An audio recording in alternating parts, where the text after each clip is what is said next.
राक्षसस्य विवाहः।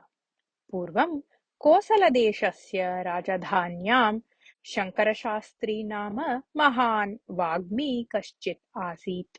यद्यपि सः अधिकविद्यावान् न आसीत्, तथापि सः स्वस्य चतुरसम्भाषणेन सर्वान् हासयन् सर्वेषाम् आत्मीयः जातः आसीत्।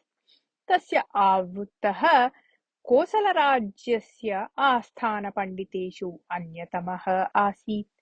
ब्रह्मचारी शङ्करशास्त्री गृहकार्ये भगिन्याः साहाय्यं कुर्वन् आवुत्तस्य गृहे एव वासं कृतवान् आसीत्।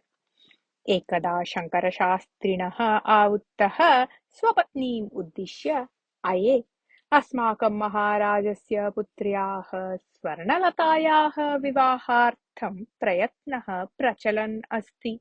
विदेहराज्यस्य युवराजः एव जामाता भवतु इति अस्माकं महाराजस्य अपेक्षा। यतः विदेहराज्यम् अस्माकं राज्यात् अपि विशालम्। किन्तु विदेहराजपरिवारीयाः एतं विवाहप्रस्तावम् अङ्गीकुर्वन्ति वा न वा इति अस्माकं महाराजस्य सन्देहः अस्ति इति उक्तवान्। तदा शङ्करशास्त्रिणः अग्रजा, यदि मम अनुजः शङ्करः एतत् कार्यार्थं प्रेषितः स्यात्, तर्हि निश्चयेन सः स्ववाक्चातुर्येण कार्यं साधयिष्यति इति उक्तवती। निश्चयेन भवत्याः अनुजः अध्ययनात् ऋते अन्येषु सर्वेषु विषयेषु बहु चतुरः एव इति वदन् शङ्करशास्त्रिणः आवुत्तः उच्चैः हसितवान्। तत्रैव स्थित्वा सर्वं सम्भाषणं श्रुतवान् शङ्करशास्त्री चिन्तितवान् यत् कथमपि एषः विवाहः करणीयः। महाराजात् एकः ग्रामः उपायनत्वेन प्राप्तव्यः च इति। अतः सः अनन्तरदिने एव गृहे स्थितं यं कमपि अनुक्त्वा सूर्योदयात् पूर्वम् एव विदेहराज्यं प्रति प्रस्थितवान्। कोसलविदेहयोः मध्ये एकं गहनम् अरण्यम् आसीत्। तत्र कश्चित् राक्षसः वसन् आसीत् इति कारणेन जनाः अन्येन दूरमार्गेण एव गच्छन्ति स्म विदेहराज्यं प्रति। शङ्करशास्त्री अपि तेन दूरमार्गेण गच्छन् मध्याह्ने एकं तडागं प्राप्तवान्। तडागस्थं जलं पीत्वा सः तत्रैव वृक्षस्य अधः उपविष्टवान्। अल्पे एव काले तेन निद्रा प्राप्ता। किञ्चित् समयानन्तरं स्वपादनिक्षेपणेन भूमिं कम्पयन्ती काचित् राक्षसी तत्र आगता। भैरवखातस्य राक्षसानां तडागस्य जलं स्पृष्टवान् भवान् कः इति वदन्ती उच्चैः गर्जनं कृतवती सा। तस्याः गर्जनं श्रुत्वा शङ्करस्य शरीरे कम्पनम् आरब्धम्।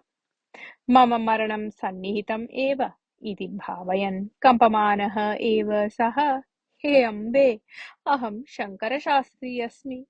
भैरवखातवासिन्याः भवत्याः बुभुक्षा निवारणार्थम् एव विधिना अहम् अत्र प्रेषितः स्याम्। किन्तु विचित्रं नाम, पूर्वजन्मनि आवयोः गोत्रं समानम् आसीत्। सगोत्राणां मांसं न भक्षणीयम् इति राक्षसपण्डिताः अपि अङ्गीकृतवन्तः सन्ति खलु इति राक्षसीम् उक्तवान्। तस्य वचनं श्रुत्वा राक्षसी करताडनं कुर्वती उच्चैः हसितवती। तदा तत्र विद्यमानात् गुल्मात् काचित् युवतिः राक्षसी बहिः आगत्य शङ्करशास्त्रिणं परीक्षात्मकदृष्ट्या पश्यन्ती वृद्धराक्षसीम् उद्दिश्य, अम्ब, अहं पूर्वमेव भवतीम् उक्तवती अस्मि यत् अहं मनुष्याणां मांसेन पाकं कर्तुं न शक्नोमि इति। भैरवखातस्य भिल्लववृद्धायाः सकाशात् अहं प्राणिनां मांसेन पाकं कर्तुम् एव ज्ञातवती अस्मि, न तु मनुष्यमांसेन इति उक्तवती। युवत्याः वचनेन शङ्करशास्त्रिणः मनसि धैर्यम् उत्पन्नम्। ततः तस्य मनसि कश्चन उपायः अपि स्फुरितः। सः तां युवतीं राक्षसीम् अभिमानेन पश्यन् वृद्धराक्षसीम् उद्दिश्य, भोः, रूपेण भवत्याः पुत्री गन्धर्वकन्याम् अपि अतिशेते। एतस्याः नाम किम्? एतस्याः विवाहः इतोपि न अभवत् खलु इति पृष्टवान्। मम पुत्र्याः नाम सुन्दरी। एतस्याः विवाहस्य विषये उत्पन्नायाः समस्यायाः कारणेन एव आवां तं खातं त्यक्त्वा आगतवत्यौ। तत्रत्याः सर्वे युवकाः राक्षसाः सुन्दरी मदीया इति परस्परं वदन्तः कलहम् आरब्धवन्तः। कलहः अस्ति चेत् राक्षसजातिः एव समूलं विनश्येत् इति भावेन एव आवां ततः पलायनं कृतवत्यौ इति उक्तवती वृद्धराक्षसी। तदा शङ्करशास्त्री नेत्रे निमील्य, आहो, विधेः लीलां ज्ञातुं कः वा प्रभवति इति विचिन्त्य नेत्रे उन्मील्य, भोः, सुन्दर्याः योग्यः वरः इतः 10 योजनदूरे गहनारण्ये अस्ति। भवती यदि इच्छति तर्हि अहं गत्वा तेन सह वार्तालापं कृत्वा तस्य अङ्गीकारं प्राप्स्यामि इति उक्तवान्। तस्य वचनं श्रुत्वा वृद्धा राक्षसी सन्तोषेण, भोः मनुष्य, भवान् निश्चयेन उत्तमः एव। यदि भवान् तेन सह मम पुत्र्याः विवाहं कारयिष्यति तर्हि अहं भवते अमूल्यानि मौक्तिकानि रत्नानि च दास्यामि इति उक्तवती। अम्ब, अहम् इदानीम् एव प्रस्थितः, यतः एतं विवाहः करिष्यामि चेत् मया न केवलं रत्नमौक्तिकादीनि अपि तु पुण्यमपि प्राप्यते इति उक्त्वा ततः प्रस्थाय विदेहराज्यस्य दिशि गच्छन् मध्ये एकस्य वृक्षस्य अधः उपविश्य चिन्तनम् आरब्धवान्। विदेहराजकुमारेण सह अस्माकं राजकुमार्याः विवाहकारणं तु कष्टकरम् एव, किन्तु अहं यथा एतां वृद्धां राक्षसीं मानितवान् तथैव यदि तं राक्षसम् अपि यदि मानयेयं तर्हि मम प्रभूता धनप्राप्तिः भविष्यति इति। एवं चिन्तयित्वा सः शीघ्रं तत् गहनं वनं प्रविष्टवान्। तत्र सः विना कष्टं राक्षसस्य गुहाम् अभिज्ञातवान्। यतः गुहां परितः प्राणिनां शरीराणि अस्थिपञ्जराणि च राशिरूपेण पतितानि आसन्। शङ्करशास्त्री इष्टदेवतां स्मृत्वा किञ्चित् धैर्यं प्राप्य गुहां प्रविष्टवान्। गुहायां राक्षसः सशब्दं निद्रां कुर्वन् आसीत्। तस्य समीपं गत्वा शङ्करशास्त्री, भोः राक्षसोत्तम, अहं शङ्करशास्त्री भवतः हितं कर्तुम् आगतः अस्मि इति उक्तवान्। तदा राक्षसः झटिति जागरितः सन् उपविष्टवान्। शङ्करशास्त्रिणम् उक्तवान् च, भोः, मादृशं राक्षसम् आहूय उत्थापितवतः भवतः साहसम् अहम् अभिनन्दामि। तदर्थम् अत्र कोणे विद्यमानः रत्नानां राशिः एव भवते दातव्या इति इच्छा अस्ति मम, परन्तु तेन किं वा प्रयोजनम्? तत् अनुभोक्तुम् एकस्याः घण्टायाः अनन्तरं भवान् एव न भविष्यति खलु इति उक्तवान्। राक्षसस्य वचनेन यद्यपि शङ्करशास्त्री भीतः, तथापि भीतिम् अप्रदर्शयन्, भोः राक्षसराज, भवान् माम् अभिनन्दितवान् यत् तदर्थं भवते धन्यवादान् समर्पयामि। ये हितं कर्तुम् आगच्छन्ति तेषाम् अहितं न करणीयम् इति राक्षसानां सम्प्रदायः खलु। भवान् अधुना अपि निद्रायाः प्रभावात् मुक्तः नास्ति, अतः भवान् तं विषयं न स्मृतवान् इति अहं भावयामि इति उक्तवान्। तदा राक्षसः उच्चैः हसन्, भोः शङ्कर, कियत् सम्यक् भाषते भवान्। प्राणभयम् अपि परित्यज्य भवान् एतावत् दूरं किमर्थम् आगतः? भवान् मम कीदृशं हितं कर्तुम् इच्छति? वदतु तावत् इति उक्तवान्। भवतः निमित्तम् एकां सुन्दरीं योग्यां वधूं दृष्ट्वा आगतवान् अस्मि इति उक्तवान् शङ्करशास्त्री मन्दहासेन सह। मम निमित्तं वधूम् अन्विष्टवान् अस्ति वा भवान्? भवान् मां न उपहसति खलु? अस्य शङ्खग्रीवस्य मम जातके विवाहयोगः एव नास्ति इति अहं चिन्तितवान् आसम् इति उक्तवान् राक्षसः आश्चर्येण। भोः शङ्खग्रीवप्रभो, ग्रहगतयः अपि कालप्रभावतः तदा तदा परिवर्तिताः भवन्ति, तत् शास्त्रसम्मतम् अपि। अहं तु भवतः विवाहं कारयितुम् एव आगतवान् अस्मि इति उक्त्वा वृद्धराक्षस्याः तस्याः सुन्दर्याः चतुरायाः पुत्र्याः च विषये सर्वम् उक्तवान्। तत् श्रुत्वा राक्षसः सन्तोषेण नृत्यन्, भोः त्वर्यतां त्वर्यताम्, भवान् अधुना एव मम स्कन्धे उपविशतु, तदा आवां शीघ्रमेव तत् वनं प्राप्तुं शक्नुवः इति उक्तवान्। तस्य तद्वचनं श्रुत्वा शङ्करशास्त्री गुहायां कोणे प्रकाशमानं रत्नानां राशिम् आशया पश्यन्, भोः राक्षसेन्द्र, येषु दिनेषु मनुष्याः धनार्थं महत् अपि साहसं कर्तुं सिद्धाः दृश्यन्ते। अतः वयम् एतानि रत्नानि वस्त्रेण बद्ध्वा अस्माभिः सह एव नयाम वा इति पृष्टवान्। मम गुहां प्रति चोराः कथं वा आगच्छन्ति? भवान् बहु बुद्धिमान् अस्ति। एतानि रत्नानि न केवलम् अस्माभिः सह नेष्यामः, अपि तु मम विवाहः भविष्यति चेत् भवान् एव तानि स्वीकृत्य गन्तुमर्हति इति उक्तवान् राक्षसः उच्चैः हसन्।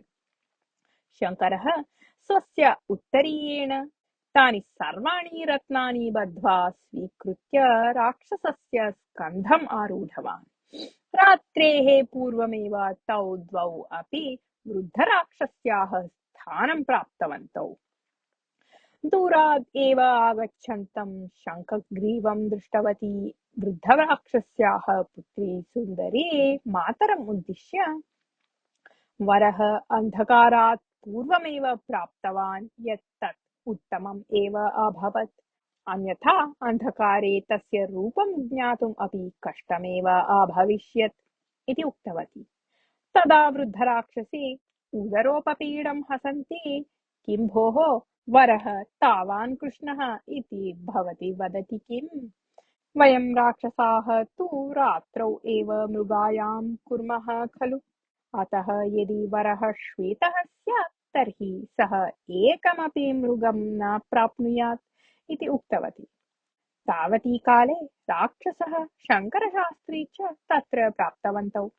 राक्षसः सुन्दरीं दृष्ट्वा, अहो कीदृशं सौन्दर्यम्, राक्षसरूपधारिणी मोहिनी इव अस्ति एषा, मम एषः विवाहः सम्मतः इति उक्तवान्।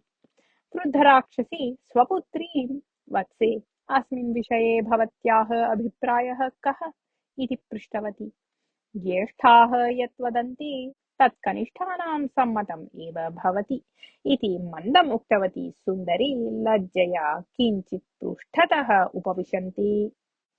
तदा सा वृद्धराक्षसी पुत्रीं सुन्दरीं शङ्खग्रीवं च स्वसमीपम् आहूय उभयोः हस्तौ योजितवती। तद्दृष्ट्वा शङ्करशास्त्री, पाणिग्रहणं जातं चेत् विवाहः सम्पन्नः इव इति उक्त्वा सन्तोषेण करताडनं कुर्वन् वृद्धराक्षसीम् उक्तवान्, अम्बा, मह्यं यद्दानम् अङ्गीकृतम् आसीत् तत् भवती न विस्मृतवती खलु इति। कथं वा विस्मरेयम् इति वदन्ती वृद्धराक्षसी रत्नमौक्तिकादीनां स्यूतम् एकम् आनीय शङ्कराय दत्तवती। शङ्करः तं स्यूतं स्वीकृत्य एकवारं तान् सर्वान् नमस्कृतवान्। अनन्तरं राक्षसम् उद्दिश्य, भोः राक्षसेन्द्र, भवान् इतः परम् एकाकी न, अपि तु सपत्नीकः। अहं भवन्तम् एकं रहस्यं वदामि। शृणोतु तावत्। अस्माकं महाराजः ज्ञातवान् अस्ति यत् अरण्ये न केवलं क्रूरप्राणिनः अपि तु भवन्तः अपि प्रजाः पीडयन्तः सन्ति इति। अतः राजा महता सैन्येन सह आक्रमणं करिष्यति। तदर्थम् इतः परम् अन्यत्र भवतः गमनं वरम् इति अहं भावयामि। श्वः प्रातः एव इतः भैरवखातं प्रति शार्दूलखातं प्रति वा प्रस्थानं वरम् इति उक्तवान्।